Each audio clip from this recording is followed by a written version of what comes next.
So I'm back out here at the Mendocino Farms, and guess what? You could probably guess. I'm ending my 3-day fast. This is the second longest I've gone, or I should say the absolute longest I've gone, but the second time that I've done a long fast, and that's pretty long term. So I'm gonna break it right now. It's been 72 hours, and I'm about to have the salad. I'm just waiting. So I wanted to give some thoughts on that. So basically, personally, I didn't really have a goal when I started fasting of, like trying to overcome some kind of,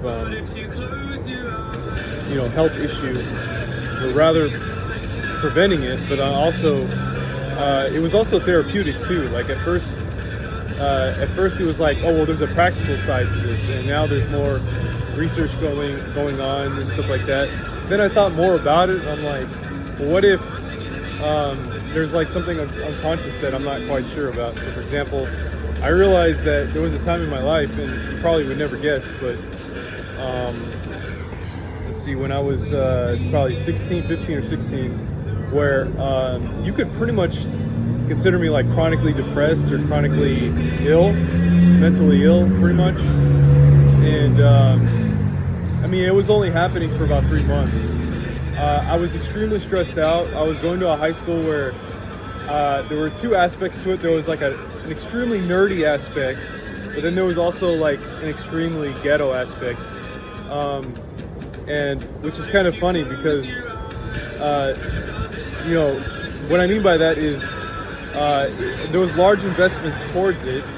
And so basically I was going to sort of like the second tier school compared to the top tier. The top tier was full of nerdy people, mostly Asians, probably 90% Asians, which was Mission High School in Fremont.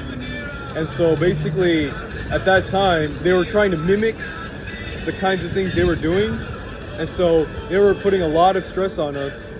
But then simultaneously people were trying to do like ghetto stuff, like ghetto things and things that were, I wouldn't say ghetto 100%, but like athletic things that were related to, I don't know, desires and drugs and being like a rock star and stuff like that. So I had two influences there, and I ended up giving into the nerdy influence at the end of the day, but that was my choice, of course. And it was, that was my preference. That's always been my preference, because it's, as far as I'm concerned, that's everything, At the end of the day, you're gonna die. So what would you rather do? Like think about stuff and try to understand the universe, or would you rather just like try to show off something, right? Now that's, I know that I'm overgeneralizing here, because I'm not 100% either, but at the same time, we won't go to identification right now, but I wanted to give some thoughts, because this has been an interesting journey, so, but it's therapeutic, because back then what happened was I was mentally ill for about 3 months, and I don't know how I got out of it. I didn't see a therapist, but yeah, that was 2008 or something. I was doing some I was basically punching walls, keeping my family up at night at 3 a.m. And now you could look at this as being mentally ill, but you could also look at this as seeing that it was like a not really mentally ill, but like just being what the red pill community calls the one-itis. You look up one-itis and you'll understand, because it was a lot of this was over hormones and stuff like that, like just like there's those things that were happening when you first become a teenager or whatever, and I didn't respond properly. I don't know why, I just didn't respond properly. I responded like I was mentally ill. So, but anyway, the funny thing is I always totally forgot about all this, because once I got to college, it was like none of this. I was just my mind was completely clear. I didn't think about any of this, and I was completely tempered. Like I was calm and getting straight A's and stuff like that. So I don't know how it changed, but I mean, it was only about 3 months. But the reason why this is relevant is because at that time, due to the mental illness or whatever you want to call it, I actually gained a ton of weight. I went from 155 to 170 or 168.9 or whatever, right?